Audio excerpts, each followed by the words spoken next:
Bienvenue dans le podcast Trends Bourse, avec un regard sur l'actualité économique et vos investissements par Gaël Poncelet, journaliste chez Canal Z, et Guy Legrand, journaliste chez Trends Tendance. Ce podcast vous est présenté avec le précieux soutien de KeyTrade Bank, le leader incontesté du marché du trading en ligne en Belgique.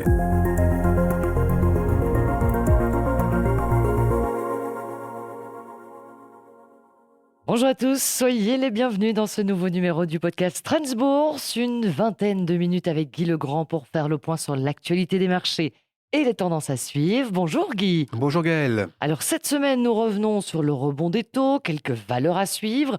On se penchera également sur les valeurs techno et le rumeur un peu maussade ces derniers temps. Bref, un très très joli programme. Mais commençons donc avec ce rebond assez sensible des taux à 10 ans. Mais oui, il est difficile de ne pas revenir là-dessus. C'était le grand événement assez spectaculaire et tristement spectaculaire de la semaine dernière, qui a d'ailleurs eu, on va y venir, visiblement une influence assez sensible sur les marchés. On parle donc du taux à long terme, le 10 ans américain, le Treasury. La semaine dernière, il est quand même brutalement revenu, il a rebondi en l'occurrence, de 4,50 à 4,60 et même 4,65%. Alors, on vient de 4,2% à fin mars, de 3,80 à la fin de l'an dernier. Le rebond commence à être assez sensible. Ce n'est d'ailleurs pas vraiment étonnant, car on l'a déjà souligné précédemment, et c'est valable encore cette fois-ci. Hélas, l'inflation américaine a tendance à reprendre un peu du poil de la bête. La perspective d'un abaissement de ces taux de base par la Fédérale Réserve régresse, a tendance à se retarder. Évidemment, tout ça n'est pas brillant, et donc il est évident que les investisseurs en obligations ont tendance à demander un rendement un peu supérieur pour compenser cette attente. Alors, ce qui est à remarquer, c'est qu'à des niveaux pareils, le taux américain à 10 ans, il commence à se rapprocher de la barre des 5% qui avait été atteinte en octobre dernier. Octobre dernier, ceux qui ont une bonne mémoire se souviennent que la bourse déprimait fameusement à l'époque. L'élément positif, c'est que quand ces taux ont reflué en fin d'année, la bourse a repris des couleurs, donc on peut imaginer que le malaise boursier de la semaine dernière était passager et que si les taux recommencent à baisser, ce dont personne ne doute quand même encore jusqu'à présent, eh bien cette bourse va reprendre des couleurs. Je relève quand même une chose, c'est que le rebond est aussi sérieux en Europe, hein. Les taux ont rebondi d'un cinquième, grosso modo, depuis leur plancher récent. Par contre, en Belgique, prenons l'exemple de la Belgique, on est à 3% contre 2,5% à fin 2023. Oui, mais on était beaucoup plus haut en octobre. On est loin du sommet. C'est donc une bonne nouvelle en soi, évidemment, et sans doute que la perspective de l'abaissement de cette taux par la Banque centrale européenne n'est pas étrangère à cette situation. C'est vrai que autant on ne compte plus du tout, ou plus beaucoup, je crois qu'on peut dire plus du tout maintenant, à un abaissement des taux en juin par la Banque centrale américaine, autant on compte ferme sur un abaissement de ces taux par la Banque centrale européenne. Ça reste quand même l'occasion de faire un petit point finalement sur les valeurs qui sont sensibles aux taux. Mais oui, c'était intéressant d'aller jeter un petit coup d'œil de ce côté-là. Alors, les valeurs sensibles au taux, traditionnellement en Belgique, hein, restons en Belgique, ce sont évidemment les valeurs immobilières, les CIR en l'occurrence. On ne peut pas dire qu'elles se soient fort émues de cette remontée des taux, même si elle est donc assez sensible chez nous aussi. Cofinimmo avait fléchi en début d'année. Depuis le mois de février maintenant, le cours grimpe un tout petit peu, lentement mais sûrement, enfin surtout lentement d'ailleurs, à vrai dire, jusqu'ici.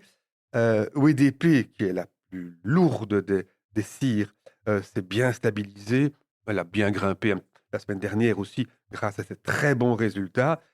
Une valeur, par contre, sensible au taux aussi, historiquement, qui continue, par contre, à perdre du terrain, c'est Elia. Là, c'est vraiment l'exception qui confirme la règle, et c'est peut-être, ça mérite un coup d'œil peut-être.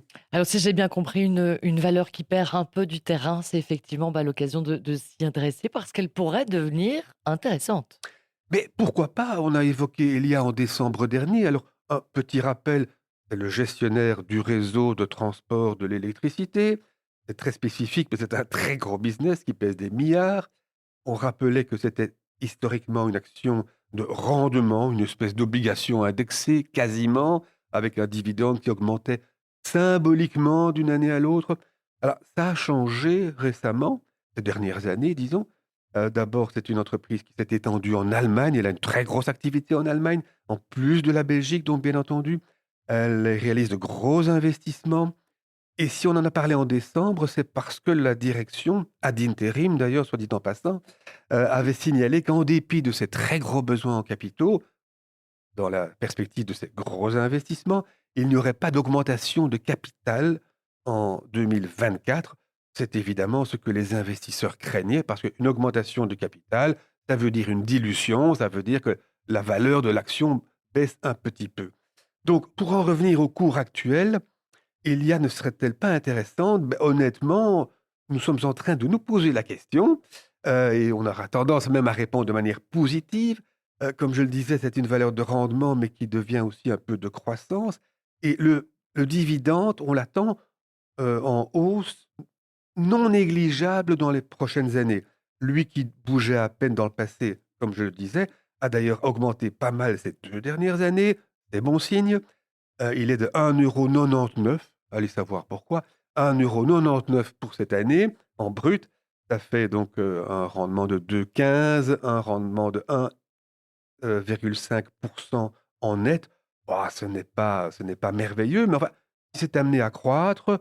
Le bénéfice est attendu, à 6 ou 7 € en 2030 contre, 4 € l'année passée. Remarquons 4,04 € l'année passée, dividende de moins de la moitié, payout 40%. On peut dire que le dividende est bien protégé. Il ne représente qu'une petite moitié du bénéfice, donc on a une marge là, qui est assez importante quand même.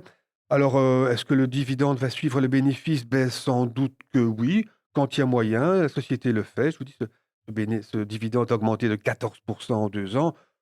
Voilà, 1,5 %, ce n'est pas extraordinaire, mais ça va grimper. Le cours nous semble intéressant et j'en voudrais un petit peu pour preuve, à contrario, comme on dit, la différence entre l'objectif de cours des analystes et le cours constaté en bourse.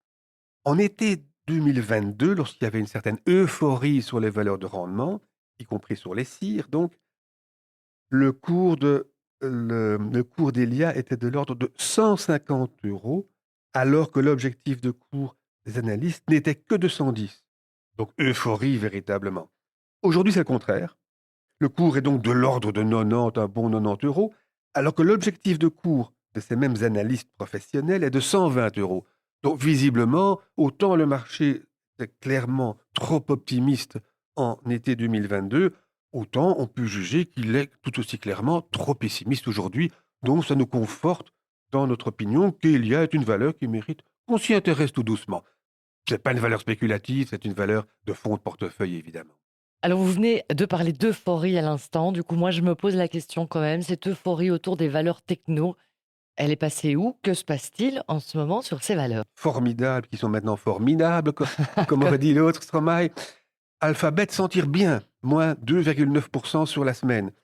Ah, bien, ben oui, parce que Apple c'est moins 6, Microsoft moins 6,5, Meta moins 6,8, Amazon moins 6,9, Tesla, ben oui, queue de peloton, non, non, non, Tesla moins 13,6, c'est pas la queue de peloton. La queue, c'est Nvidia moins 14,5. Alors, Nvidia moins 14,5 sur une semaine, on se demande un peu ce qui se passe, le monde s'écroule. Mais en fait, il y a deux choses. C'est que, bon, il y a les taux. Visiblement, quand on lit les commentaires faits à Wall Street, on pense vraiment que les investisseurs ont été un peu échaudés par cette inflation qui ne baisse toujours pas, par cette Fed qui n'envisage toujours pas de baisser son taux de base et les taux à long terme qui remontent. Mais il s'est passé autre chose, spécifiquement sur les semi-conducteurs. Le géant TSMC, qui est le fondeur, comme on dit dans le métier, hein, des semi-conducteurs, le géant taïwanais qui est qui occupe plus de la moitié du marché, a abaissé ses prévisions pour, non pas lui-même, mais pour l'ensemble du secteur, donc pour tous les autres. Heu, TSMC a vu son cours baisser de 12% sur la semaine, ce qui n'est pas vilain non plus, si j'ose ainsi m'exprimer. Mais il y a pire. Il y a ARM, qui est un fabricant de processeurs britannique, moins 31%. Alors, crac, ne lésinons pas, moins 31% sur la semaine. Et en fait, en 2 jours seulement, mercredi et vendredi de la semaine passée, il y a vraiment quelque chose de pourri au secteur, dans le monde des processeurs. Euh, mais c'est vrai que, bon, visiblement, le marché n'en voulait plus. Et alors là, il y a aussi le cas un peu spécifique d'ASML, évidemment, qui mérite quand même un petit coup d'œil. Il y en a un autre, a priori, pour qui, en tout cas, les résultats n'ont pas convaincu. Saison suivante, s'il vous plaît, c'est pour Netflix. Non, Netflix, c'est pas ça du tout. On se souvient du titre principal, enfin, moi, c'est ce que j'ai vu au premier abord. Netflix, plus 16% pour les souscripteurs. Fabuleux. Oui, mais les résultats, les attentes sont dépassées au niveau du chiffre d'affaires et au niveau du bénéfice.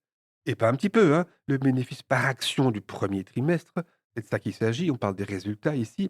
Euh, 5,28 $. On attendait 4,50 $. 5,28 $ par rapport à 4,50 $, c'est quand même fabuleux. Les prévisions sont écrasées. Alors, un petit bémol, oui, les prévisions de chiffre d'affaires pour le deuxième trimestre euh, s'avèrent inférieures aux prévisions de 1,5%. Oui. Ben non, c'est ça qui l'a emporté. Netflix a perdu 12% en 2 jours. Mais visiblement, là, ça va plus du tout dans ce secteur, ça va plus pour les technos. On pourrait dire, oui, mais Netflix a signalé aussi que la publicité du deuxième trimestre serait en baisse. Oui, mais c'est un phénomène saisonnier, ont-ils rappelé. Ça n'a rien d'extraordinaire. Ils vont plus donner certains chiffres qui ne sont pas tout à fait pertinents selon eux. Oui, mais enfin, bon, c'est peut-être pas un drame. A priori, tout se passe bien. Ben non, ça n'a pas suffi.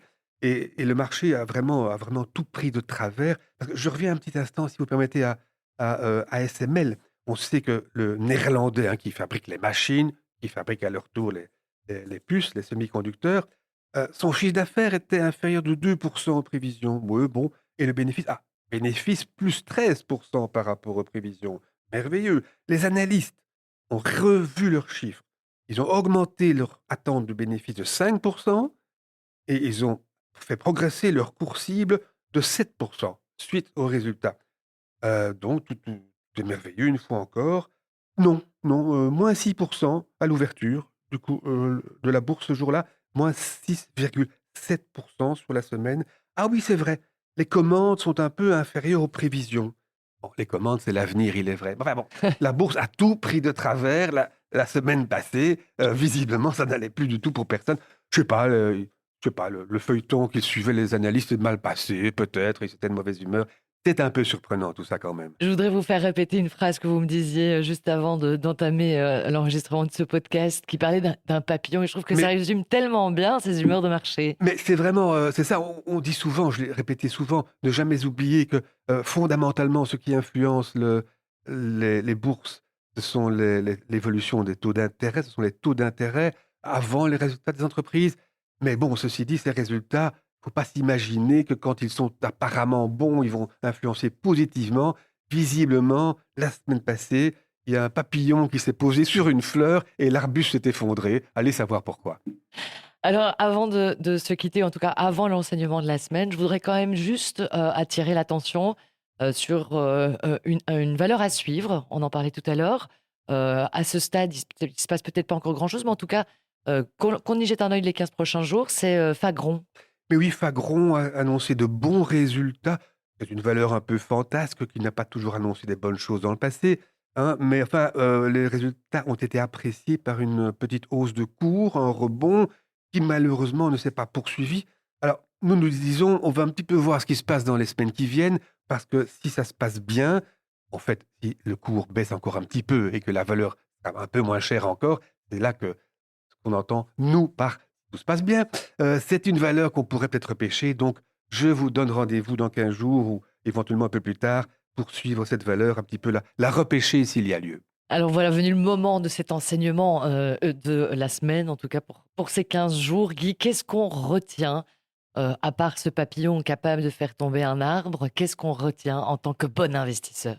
Mais ce papillon, finalement, c'est un peu l'humeur des investisseurs, l'humeur du marché, comme on dit. Et c'est vrai que les taux d'intérêt, c'est important, les résultats des entreprises sont importants. Mais enfin, il ne faut pas s'imaginer qu'il y a toujours une explication exhaustive pour tout. Pourquoi est-ce que ça a monté? Pourquoi est-ce que ça a baissé? soyons très clairs, parfois ça n'est pas tout à fait clair, on peut imaginer que ceci ou ça. Beaucoup dépend de l'humeur des marchés et en fait, si l'on insiste ici beaucoup sur l'évolution des taux d'intérêt, c'est parce que souvent, c'est elle qui dicte en partie l'humeur des marchés. Donc il est important de sentir cette humeur, de comprendre cette humeur, parce que c'est elle qui parfois influence majoritairement les investisseurs et l'évolution des cours en bien plus que les éléments économiques et financiers objectifs. Donc il faut sentir un peu l'humeur des marchés en suivant un peu tout ce qui se passe et en faire la synthèse. Merci beaucoup Guy, voilà qui clôture ce numéro. Merci à tous pour votre écoute et votre fidélité. On vous fixe rendez-vous dans 15 jours pour un nouveau point sur les marchés. À bientôt Guy Avec grand plaisir. et à bientôt à vous. Au revoir. Nous écoutons maintenant l'intervention d'un expert en investissement de Key Bank avec son analyse d'un aspect de la situation économique actuelle.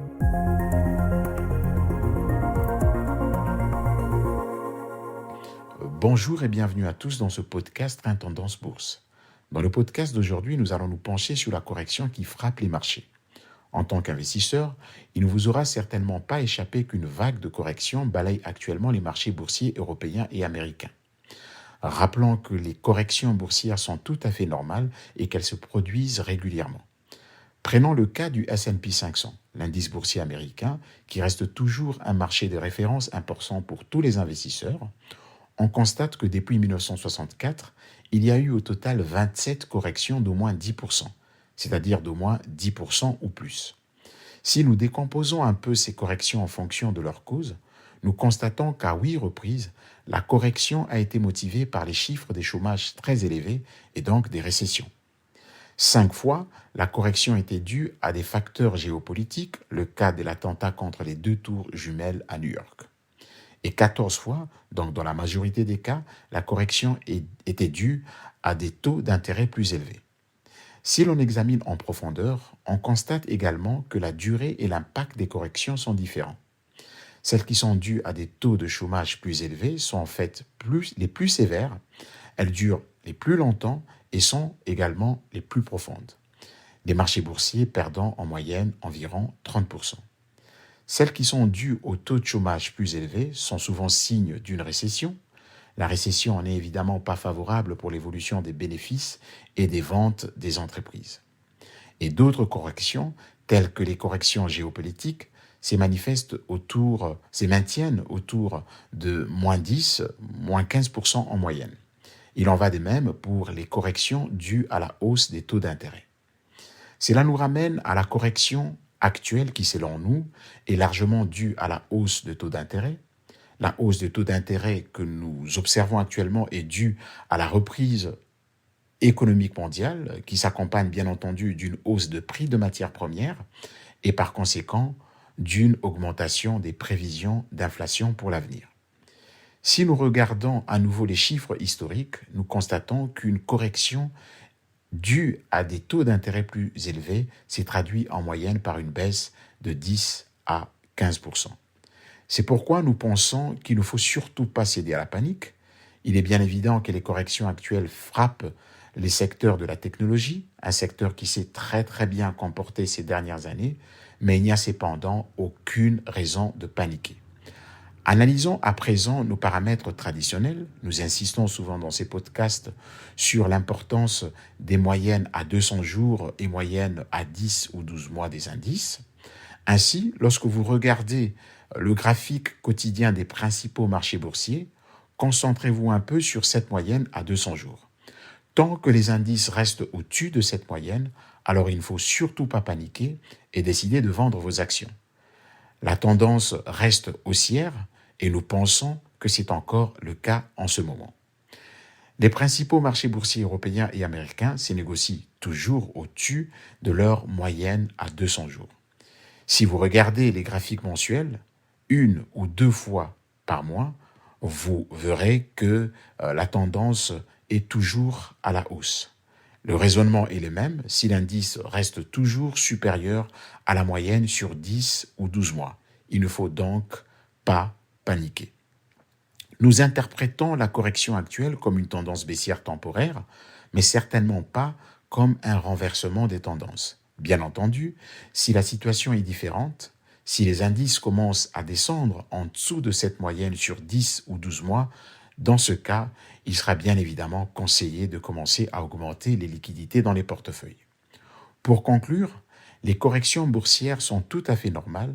Elles peuvent être expliquées par 3 causes: des chiffres des chômages plus élevés, des faits géopolitiques et des taux d'intérêt à long terme plus élevés. Quant à la correction boursière actuelle, elle s'explique par la hausse des taux d'intérêt à long terme. Rappelons que ce type de corrections basées sur l'impulsion de la hausse de taux d'intérêt à long terme sont généralement courtes et en moyenne de -10 à -15%. Cette correction devrait donc, selon nous, logiquement durer 3 à 4 semaines. Pendant cette période, concentrez-vous sur les moyennes, la moyenne à 200 jours pour les graphiques journaliers et la moyenne à 10 ou 12 mois si vous regardez les graphiques mensuels. Et à ce jour, les indices restent toujours au-dessus de ces moyennes. Il n'y a donc pas raison de paniquer, pas raison de réduire votre exposition en actions. Voilà, c'est tout pour aujourd'hui. Rendez-vous dans 2 semaines.